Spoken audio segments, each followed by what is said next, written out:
كله عشان ابنك. بتبقى عايز كل شيء موجود في حياتك وتعمل أقصى جهد عندك لمقابل إن ابنك ده يعيش حياة كريمة، صح؟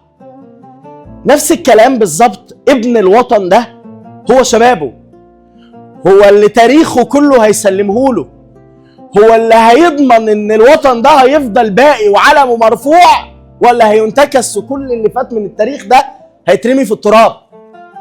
فعشان كده أملي الوحيد في الجيل اللي جاي اللي هيحافظ لي على اللي أنا عملته، إرثي، بيسموه الإرث بتاع هذا الوطن، هو مين؟ هو شبابه. عشان أنت اللي لسه الرؤية والطريق جاي قدامك تلحق تحقق ده، لأن العمر بتاعك هو البقية اللي منتظرينها عشان تطور من ده. محتاجين ننمي المجتمع، ولما ننمي المجتمع بيقول لك لا يغير الله ما بقوم حتى يغيروا ما بأنفسهم. فأنا عاوز أحسن من 5 حاجات بما أننا قلنا أنفسهم. رددوا وراي. ذهنيا عقلكم مليان بإيه؟ عشان تبص في حياة غيرك، عشان تنسى الدريكسيون اللي انت ماسكه فما تحققش أهدافك. وده اللي بيعملوه عشان يلهوا الشعوب. لما كنتوا في ابتدائي واعدادي كده تلاقي واد شاطر كده عايزين تضيعوه، الهوه كده بماتش كوره، ارموا عليه بت في طريقه، صح؟ كنت تعملوا حركات عشان خاطر تشتتوا عن طريقه. انتوا متشتتين بايه دلوقتي؟ انتوا في طريق احلامكم ولا في طرق تانية خالص؟ تصحى من النوم تدور على الموبايل، تخش الحمام بالموبايل، صح؟ تمشي في الجامعه تهرش، ما بتضربش حقن ولا حاجه، لا عكس شاحن تايب سي، عكس شاحن ايفون، موبايلي فصل، حياتي وقفت، الاكسجين بتاعي وقف. الابتكار والرياده. ما هو أنا دلوقتي شبابي هو اللي هيبتكر حلول للمشاكل اللي موجودة عندي في المستقبل، هو اللي أنا محتاج من دلوقتي أمكنه علشان خاطر إيه؟ يقود المستقبل. عندنا 4 نظريات بيستخدمها في نظريات القيادة، وركزوا فيها معايا كويس لأنها تشبه مراحل حياة الإنسان. أول مرحلة عندي مرحلة الطفل. الطفل هو بيحاول يمشي يتحرك، بعمل إيه؟ بدعمه وساعده. بعمل إيه؟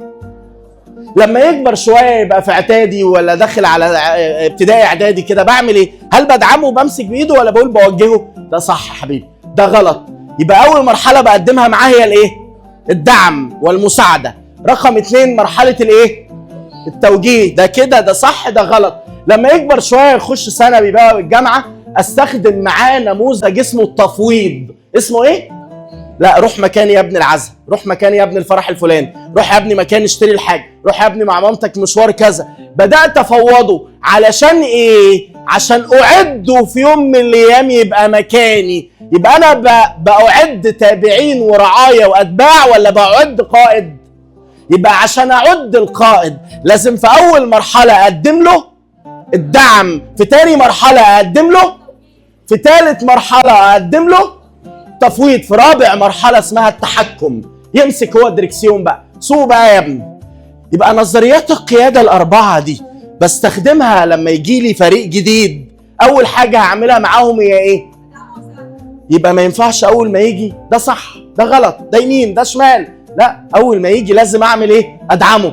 دي يا ابني بتتعمل بالطريقة كذا وبالأسلوب كذا. يكبر شوية ويقدم معايا 6 شهور، أعمل معاه إيه؟ توجيه. دي غلط، دي صح. أبدأ مع التوجيه، اللي بعدها التفويض. ليه التفويض؟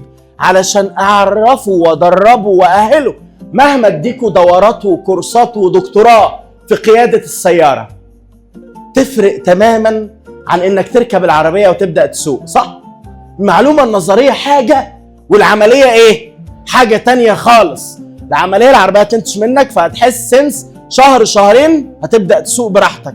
وهو ده مفهوم القيادة الحقيقي اللي بيوصلنا ان احنا نقدر نخطط بطريقة استراتيجية. وامبارح اخدت محاضرة التخطيط الاستراتيجي وازاي اخطط للمستقبل على مدى قصير ومتوسط وطويل المدى. التركيز على المستقبل. بصوا يا سادة،